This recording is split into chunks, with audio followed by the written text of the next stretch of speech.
Hey, give this video a thumbs up, subscribe, and ring the bell for future notifications of all other videos. Well, now you got me dancing. Happy Monday, and welcome to the series of Monday Money Talks here on Life According with Rico. I want to say thank you for joining, thank you for watching. And on Monday Money Talk, we always go over the one stock that we're currently tracking just for this channel, just for this reason. Of course, we have other stocks, but this is the one that we want to show and track. So those of you who are looking to get into investing, we talk about a little bit about the stock, how to get a stock, and all that good stuff, as well as we will be talking about one topic about money, about finance. I'm not a financial consultant. I'm not any financial banker type person. I'm just your average Joe that start out late. My dad had told me about stocks when I was younger. I just never listened. And now I'm facing those consequences where I started late in life and I'm trying to push and get everything going. So with all that being said, let's look at the tracker, and then we will get into today's topic. Hello everyone, and welcome to the tracker of the J&J dividend stock that I had created. For those of you who are new, just joining, this is the tracker that I created to show the changes in our J&J dividend stock. So let's begin. Again, the company, Johnson & Johnson, is a quarterly paying dividend. The ticker symbol is J&J. It is a equity stock. The share cost of today was $161.60, where last week was $159.53, so it went back up. As well as we bought one more share, so we're at 7 shares now, which brings our amount invested in the stock to $1,171.20. We're growing, people. We're growing. Annual dividend rate. Again, this is created by the board of directors, and it rarely changes. The annual dividend rate $4.96. The next dividend payment would be $1.24 per share. Seeing that we have 7 shares, we will be getting $8.64 per quarter. So the calculation is for those who are new, is a 164 times the 7 shares that we own. That's the calculation to get the $8.68 in quarterly dividend payouts. Annual dividend yield 307%. The amount of shares needed for desired quarterly payout. And what this is to each month, each quarter, if we have 135 shares, it'll pay us $167 for that quarter, which will allow us to get 1 share without investing any more of our monies into this stock. So if we had 135 shares, we would invest, or we wouldn't have to invest anymore. Let me put a calculation down here, because this is something that I should have put down. So at this rate, if we bought 135 shares today, a lot of you are probably questioning, Rico, how much would that be if we bought it all today? We would have to invest $21,763.87. If I had $21,763 just to drop down on this stock and never have to worry about paying for a stock every quarter, this is how much I would have to have invested in this stock. For retirement, if I wanted, I'm going to copy this and paste this here, because what I want to show you as well is the so if with this amount of shares to have invested in for retirement, we would need 806 shares in order to get $1,000 for our desired target quarterly pay for retirement. We would need 806 shares, which would give us $1,000 every quarter in dividend payments. $1,000 in dividend payments. So, with that being said, if I had $130,000 to drop down on this stock, I would get $1,000 every quarter. That'll be $4,000 a year. Let's move on to our topic for today. So, before I go into today's topic, I do want to say this, which I probably should have said it a long time ago, right when I started this. I would like to challenge you, for all of you who are watching, for all of you who are new or are now watching this, my channel. I would like to challenge you to go along with me, sign up for an account with Vanguard, Charles Schwab, whoever you want to sign up with, buy your first share of stock, create your own tracker list sheet, go along with me. Go along with me on this journey so you could start buying a share of stock every month with me and see this grow along with me. It doesn't have to be the same J&J. Like I said, go on there, find your first aristocrat stock, king stock, whichever it may be. Buy a share that you can invest in. How to make sure that this happens? Reduce your spending on things you do not need. Start packing lunch. Cut down on buying food outside. If you're smoking, there's a perfect time to use the excuse to stop smoking and take that money and invest it into the stock. If you drink, cut back on that. This will also help you to reduce your drinking and help you stop drinking if possible as you see your money grow. If you work overtime, you should never count on that overtime as your living expense. That overtime payment should be used for emergencies, or for this case, to buy your stock, to invest in yourself, to help you retire earlier. These are just some examples that you could use to start this journey along with me, to guarantee that you buy at least one share of stock every month with me and watch this grow. So on to our topic, which will be, I'm going to give you 10 top ideas to help you start planning for these holiday seasons. I know Thanksgiving and Christmas, it costs a lot, and you go into the debt the following year because you charge a bunch of stuff. You charge for the food, you charge for the gifts, the food for both holidays, Christmas and Thanksgiving. You go out there and you spend a lot of money on this food. And then you spend a lot of money during Christmas just to buy a bunch of gifts. And I'm not even including people who have like birthdays and these things during November and December. When I was younger, I used to wait after Christmas and find out what people did not get that Christmas year, last year.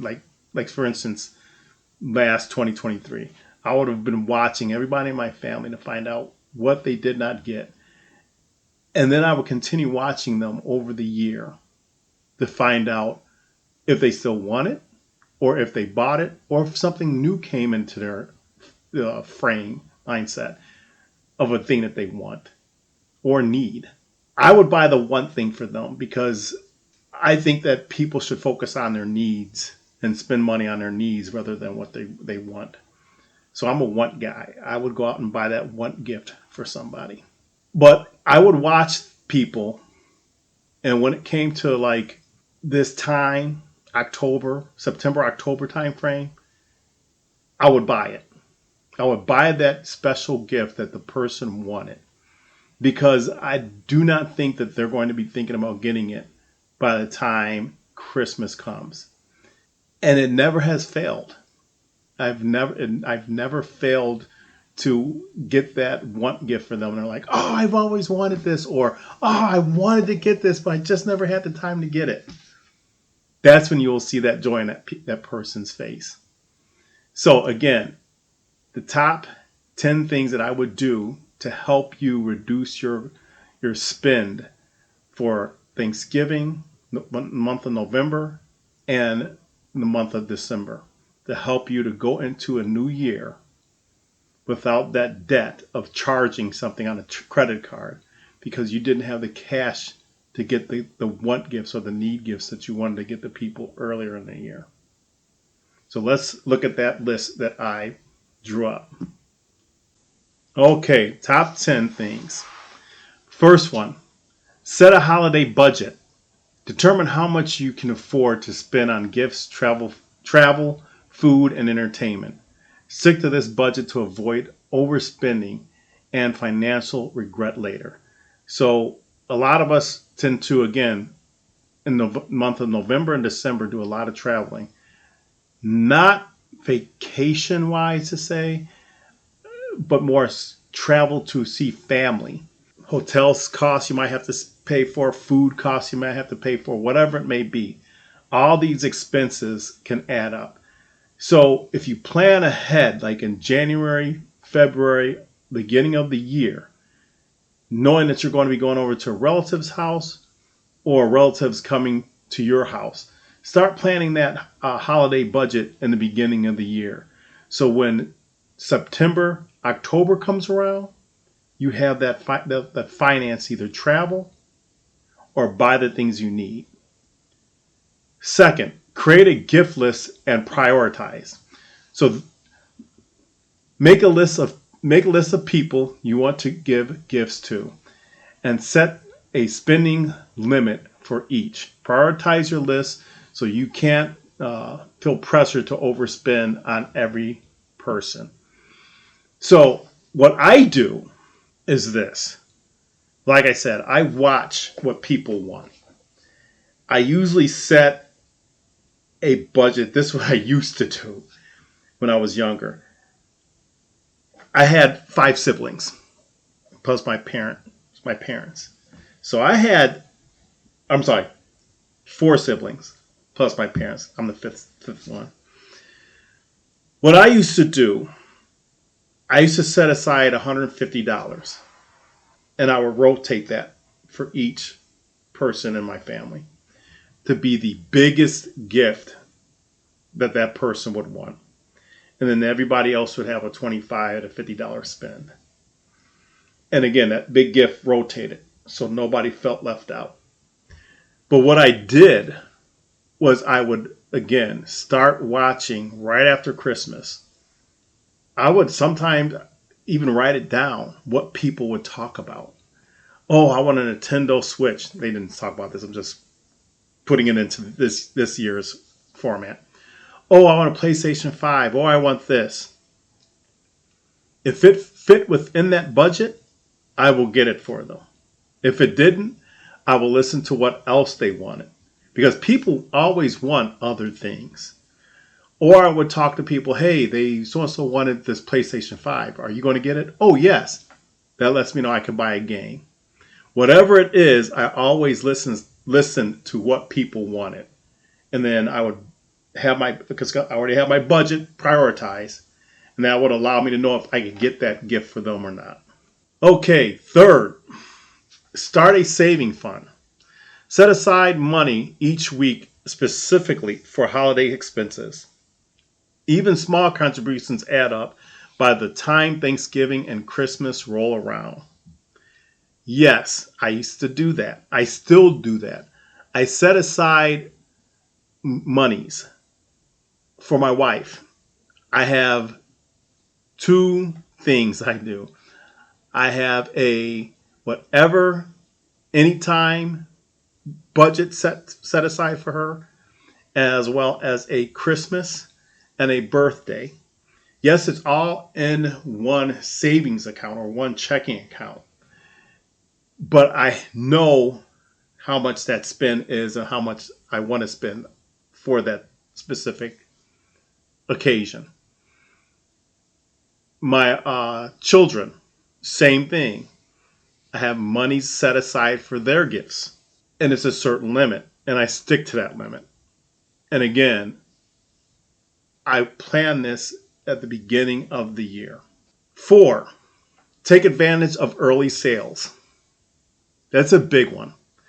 Many retailers start offering discounts well before Black Friday. Keep an eye out for early sales and promotions to score deals on gifts and holiday essentials. Now, I'm going to tell you this. A lot of people are fooled with these Black Friday, these the holiday specials, all these things. I have noticed on Amazon Prime days, which are going on right now, if you don't focus and you don't know how this is rolling out, if you're not looking and paying attention from like I said, from January 2025 all the way out to September, October 2025, between that time frame, prices go down. A lot of people don't realize that, and a lot of people don't watch it because, again, people wait to the last minute to buy gifts in December.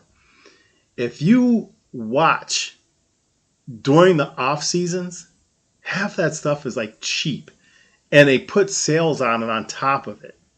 By the time Christmas comes around, Thanksgiving, or I'm sorry, October, because they start doing their Christmas sales around October now, it's double what it used to be prior to the holiday seasons, because they know people want it and they know people will pay for it. So keep an eye out. That's why I say start right after Christmas. Start seeing what people have and what people want. Heck, if you buy it early and then you find out that they got it, you could always take it back and get a refund. But you got to know the people you love. I'll put it that way. You got to know how they spend. I know how my wife spends. Of course, I spend for my children. So yes, I do know how they spend. And other loved ones. I know how they spend and I know what they focus on.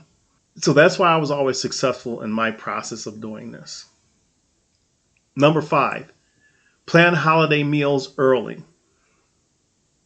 Food costs can add up fast, especially today in today's society. It's expensive. Plan your Thanksgiving and Christmas menus now and start buying non-perishable items as they go on sale. This spreads out the cost and avoids last-minute price hikes. Your seasoning. Anything that's non-perishable. Start buying that stuff in June, July timeframe. Heck, you can wait till August. Start buying in August. And then by the time it's to make these meals, buy your non-perishable in October for Thanksgiving, and buy your not perishable foods in November for Christmas. Meaning like the birds, the turkeys, and all that stuff, because you could freeze it, it could stay frozen for a couple of weeks as long as you keep it in a good freezer. Number 6, pay down credit card debt. If possible, pay off or significantly reduce your credit card balances before the holidays. This will give you more flexibility if unexpected expenses arise and help avoid high interest charges during the holiday season. I know we do this. We start hitting these bills right after Christmas because we try to pay this stuff down. This is something hard to do if you're on that way of trying to catch up to pay this stuff down. I suggest you start doing the minimalist lifestyle with this if you're in credit card debt. Don't buy anything you do not need on that credit card. If you don't have cash to buy something, you do not need it. Remember that. Pay the credit card off. Get that credit card debt down to zero if you can. and only use it for emergencies when you have to. Number 7, review and adjust automatic payments. Take a look at any automatic payment, subscriptions, memberships. You might want to pause or cancel before the holidays. Every little bit of savings helps. We don't have cable TV. We stopped cable TV years ago. Only paid subscription we have, or only 2 paid subscriptions we have, is Prime and Netflix. And I might cancel Netflix, to be honest with you. But right now, it's doable, and we'll continue doing that. But if you have Netflix, HBO, Cinemax, Max 55 Plus, all these different subscriptions, you need to cancel some of those, because the reason why we all stopped wanting to cut that cable is because every channel was the same. Why do you have all these different channels? They're going to play the reruns on other subscriptions. I mean, honestly, Netflix, I see a lot of HBO films and all that stuff that's outdated on there. And half the HBO specials and Max and Disney and all those stuff, trust me, there are ways to get them. Where were we? 8. Number 8. There we go. Use cash back and rewards. I do this even when it's not a holiday season, but it's perfect to do it when you can during the holiday season. Maximize your savings by using cashback apps, loyalty points, or credit card rewards. These can be a huge help when shopping or gifts or holiday travel. Loyalty points and credit card rewards. I use those whenever loyalty points, I use them every time. Every time I build up on them. Credit card rewards, I don't have them all the time because, like I said, I try not to charge anything. But when I do, I use those credit card rewards as well. Cashback apps, I haven't used it. I don't know what the cashback apps are.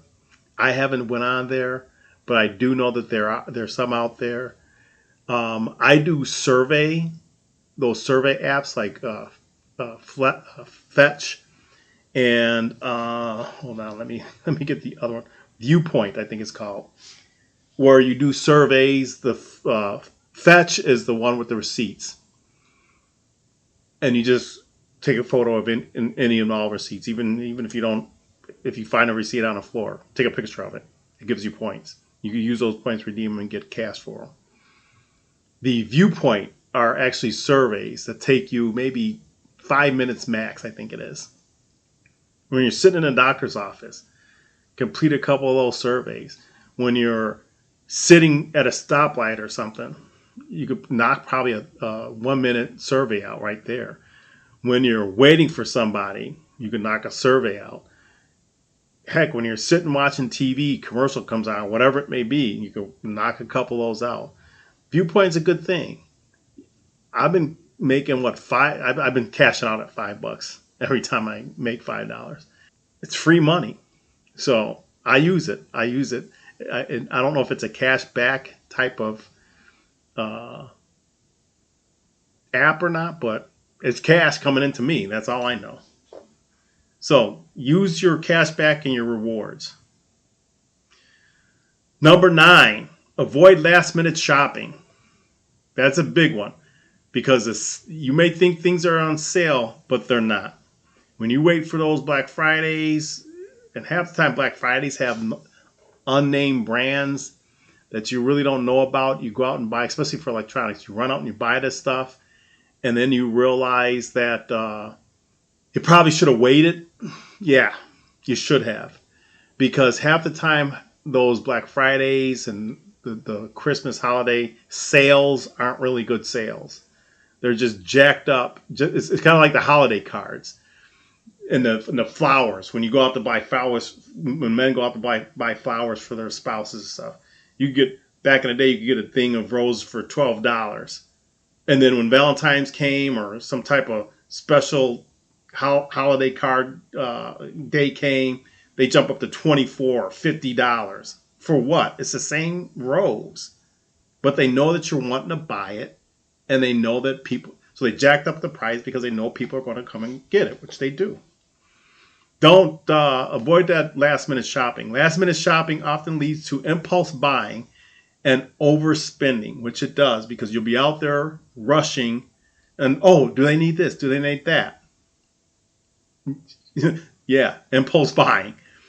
Get your shopping done early so you can take advantage of deals and avoid rushed decisions.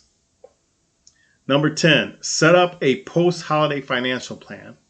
Plan now for the new year. If you anticipate using credit for holiday spending, set a realistic plan to pay it off quickly. This will prevent a financial hangover in January. So, with that being said, with number 10, you got to plan ahead. You have to, the more you go out, going back to 9, when you go out rushing to buy things, you're not on a list to buy things at that point. You're just out there just to buy something. And you don't care what the cost is. So you could be overspending with that, just saying that. As well as buying stuff that you may not even, or that the person might not even need. That's another key factor. People buy gifts because they assume somebody wants it or somebody might like it. Listen to, again, you got to listen to your loved one. Watch what they like. Look at what they want. Look at what they need. Watch it. Because if you do that, you won't feel like you're wasting your money or spending money on something that you never see them wear and it's in their closet, hidden somewhere. And you're like, I just spent $50 on that, and they never wear it. How many of us have seen that? I know I'm not going to raise my hand because I haven't done that. But how many of you have done that and seen that? My child did that for my wife, and they noticed that she never wore the blouse that they bought for her. But when she opened the gift up, she's like, "Oh, I love it. Oh, this is beautiful." And to be honest with you, I don't even know where it's at. So, no, I did not go with my child to buy it for my wife. My mother-in-law went out and bought it with my child. And it was based off of what my child thought would be nice, as well as what my mother-in-law thought would be nice for my wife. And they do have different tastes, especially when it comes to clothes.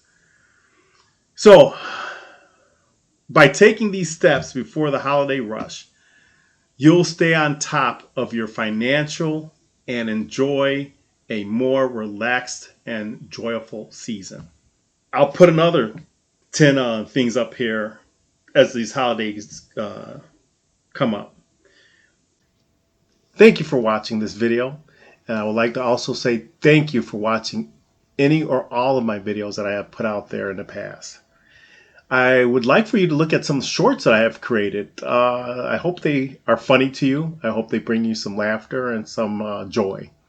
I hope all of my videos I've posted out here for you on YouTube have brought you some enlightenment, have enriched your life, have did some type of positive impact for you. If you would like to watch any of my past videos or a video I've mentioned in this video, click here and here. Or if you would like to subscribe, click here. With that, thank you for watching. And until our next video, see ya.